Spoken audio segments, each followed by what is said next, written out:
এশারের নামাজ 17 রাকাত। এবার 17 রাকাতের মধ্যে প্রথম হচ্ছে আপনার 4 রাকাত সুন্নাত। 4 রাকাত সুন্নাতের মধ্যে ভেজাল ঢুকে গেছে। আমাদের এদিকে কেউ পড়ে কেউ পড়ে না। বেরাদার মুসলমান, 4 রাকাত সুন্নাতের কত গুরুত্বপূর্ণ ফজিলত আছে, কতটা সওয়াব আছে আজকে বলে দেই বেরাদার মুসলমান। ইনশাআল্লাহ আমল করার চেষ্টা করব, ভিডিওখানা শেয়ার করে সবারই কাছে পৌঁছে দেওয়ার চেষ্টা করব।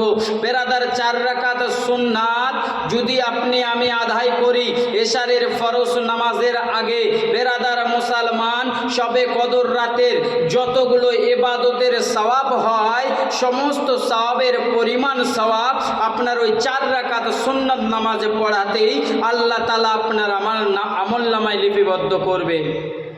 দ্বিতীয় নম্বর কথা, আরেকটা রওয়ায়াত হাদিস আছে কি, যে ব্যক্তি সারা রাত তাহাজ্জুদের নামাজ পড়ল, তাহাজ্জুদের নামাজ পড়ে যতটুকুন সওয়াব কামালো, এশারের নামাজের আগে যে ব্যক্তি 4 রাকাত সুন্নাত পড়ল, আমি আল্লাহ ও তাহাজ্জুদ নামাজ পড়ে যতগুলো নেকি কামিয়েছে সমস্ত নেকি সমতুল্য নেকি ওই 4 রাকাত সুন্নাত নামাজে পড়াতে আমি আল্লাহ তার আমলনামায় লিপিবদ্ধ